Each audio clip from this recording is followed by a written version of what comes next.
Hello everybody, welcome back to the Puppy Kieran channel. Welcome. Um, in today's one, we're going to be going through the operator files for Goyo. So it's a video that you guys have wanted. I'm trying to push these out weekly. Last was Jackal, and today's is Goyo, as you see. Just before we get into everything, um, I just want to say that sorry in advance for anything that I don't pronounce right, as I'm very bad at pronouncing foreign names and such. Um, so yeah, might as well jump into it. Let's get straight in. Um, so once again, with Goyo, we actually see an operator make something of himself. A bit like Jackal. It's a bit like most operators on Team Rainbow, actually. Um, that they've actually had things put towards them where you would think, oh, they're not going to go anywhere, but they actually make something of themselves and they get out of what they're doing. So let's get into it. So let's start off with Goyo's real name.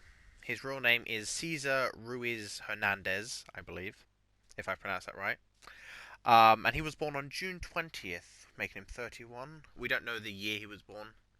That's just the information we're given. In a place called Culucan Rosales in Mexico. As said, sorry for the pronunciation. So as always, let's talk a little about the place he was living in, because it gives you a bit of background on him. So on first glimpse, the place seems to be a luxury area with lovely accommodations, great facilities, and beautiful sandy beaches with great weather. However, a bit like anywhere, it has its good and it has its bad sides. The only problem with the bad side of here is it was a very bad side because it had a high drug and crime rate due to the cartel within the city. The cartel that was occupying the city was called the Sinalda Crime Syndicate. And obviously, at a young age, kids are heavily influenced about people around them, and cartel members would usually influence them to join, which made their lives not go the way they were expecting, let's say. So, for everything to get along, obviously, good people are needed to stabilize things, where if you have bad people and a cartel, not everything's going to go the way as planned. So, when Goyo was 11 years old, his whole life would be changed around forever. Goyo and his sister, his mum and dad, were all at home having a peaceful evening when tragedy struck. There was a bomb that detonated nearby of their house, and the foundations of their house gave way, causing their house to crumble down on him and his family. Luckily, Goyo managed to hold on to himself and make it out of the rubble alive. However, not everyone else was as lucky as him. Tragically, his sister and his father both died that night when the building collapsed. However, his mother was severely injured in the blast. She managed to grab Goyo and shield him from the blast with her body, causing him to still be alive to this very day. If you also look on the side of Goyo's head, it looks like a very big scar, and I'm no doctor, but you can see that he's had some sort of brain injury or surgery, and if he's had something like that, it's a very low chance that person survives, and for him to be here just shows that he survived it. So, also looking back on what I just said, one of the only reasons he is alive today is possibly because of his loving mother that shielded him from the collapse of the building.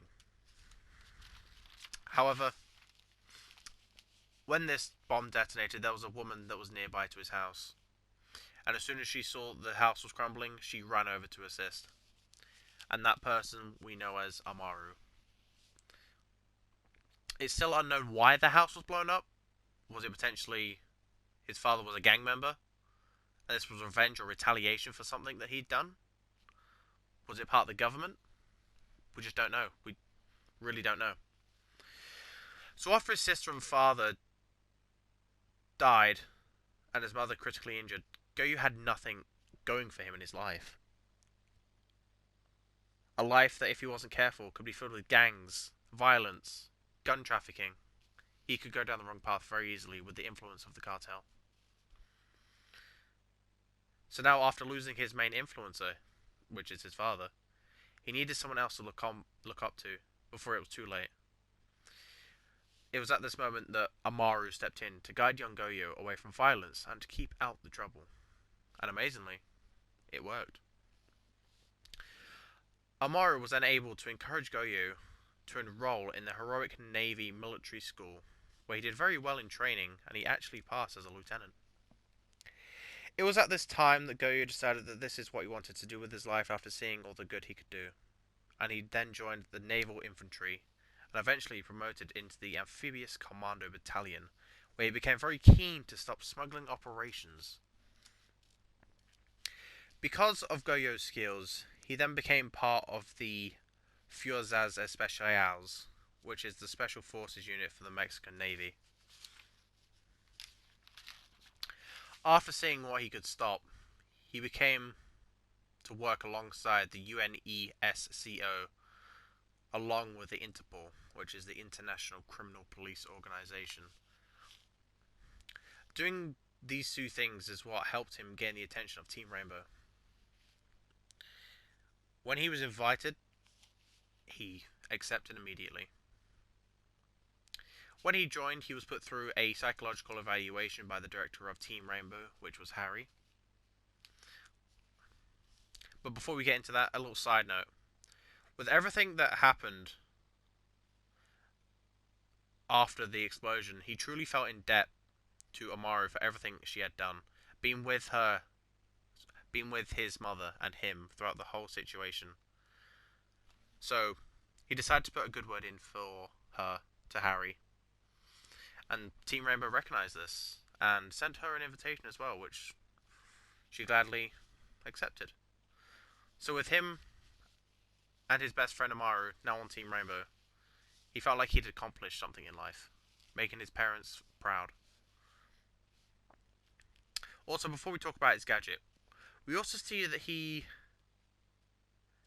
was the one that was tasked by Ash to find and track down the operator that we know today as Flores.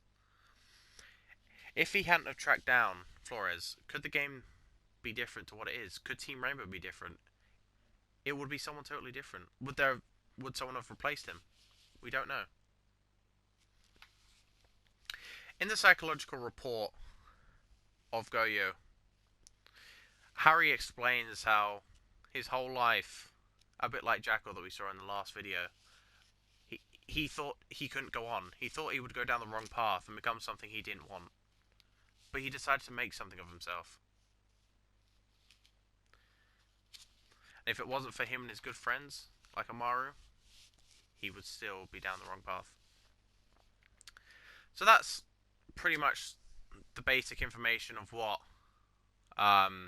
his backstory is. As I said, there's a lot of Rainbow operators that come from bad backgrounds, like Goyo and Jackal. Maybe this gives the idea of Team Rainbow likes to give those people that were vulnerable give them a second chance. That's something for you to decide. So, let's talk about his gadget. The Vulcan Shield. The Vulcan Shield is an incendiary bomb that explodes when destroyed, and it's attached to his shield. He gets 2 of these. So one of the many things that the Goyo Shield can do for defenders is stop the path for attackers to entry. So for example, if you have 2 shields, and there's an attacker coming through, you can hit the shield, which will set a load of fire, and can stop the path of attackers. One other use of the Goyo Shield is to also make rotates, like that. So the initial explosion will make an impact hole, so it can get you into other sites. Although it's not used like that, that is an option.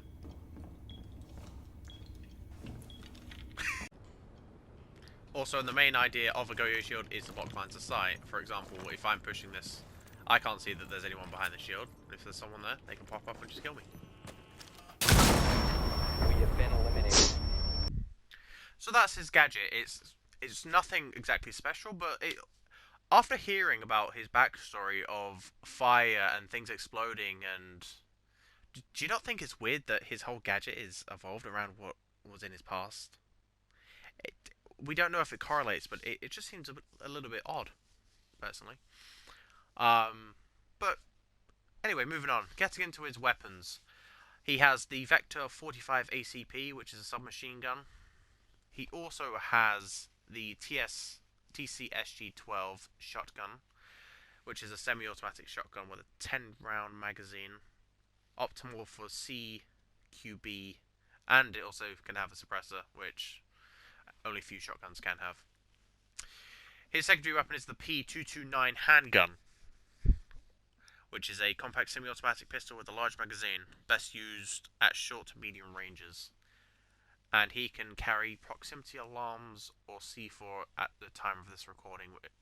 I say that because it could change, because Siege just changed things around to benefit the community. So that's everything we need to know. So we know his backstory, we know his weapons, we know his gadget. If you have any other comments, or if you think I've missed something, put it in the comments. I'll be happy to read it. And I'll include some more clips here of using him in game.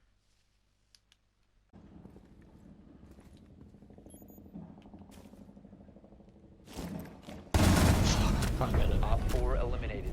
Mission last operator standing. 5 seconds to go.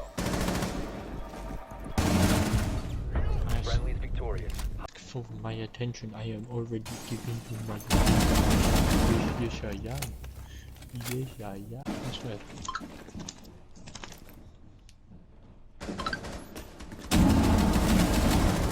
Mario is Black and crispy.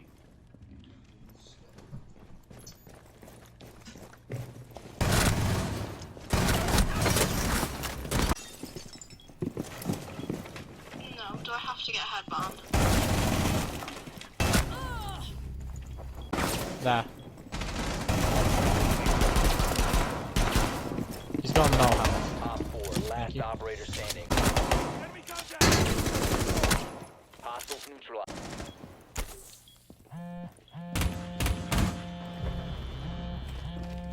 I got.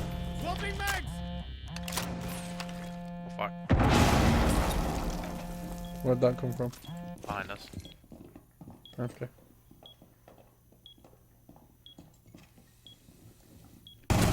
I'm reloading! Nice. Alrighty, so there we go. I hope everyone enjoyed the video today. Goyo is a good operator, must say. Got some good clips there. There were some scuffed clips, I must say, but it is what it is. You get to understand him and the feeling of what he does in Team Rainbow. But I do think that for him and Amaro to be on the team, it was a great thing for Team Rainbow to do. But in regards to the next Operator Files video, so it is going to be an attacker, because we go attacker defender, if you didn't know. And I think we are going to be doing a Cali Operator Files. Yep, that's Cali. Cali is a sniper rifle. So that should be fun. We'll get that over and done with. But other than that, guys, that's going to be the end of the video today. As I said, if you have any comments or if you think I missed anything, and if you want to see something else in the future, put it in the comments. I'll be happy to read them. And I shall see everybody in the next video. You've been watching Piper Kieran. Later.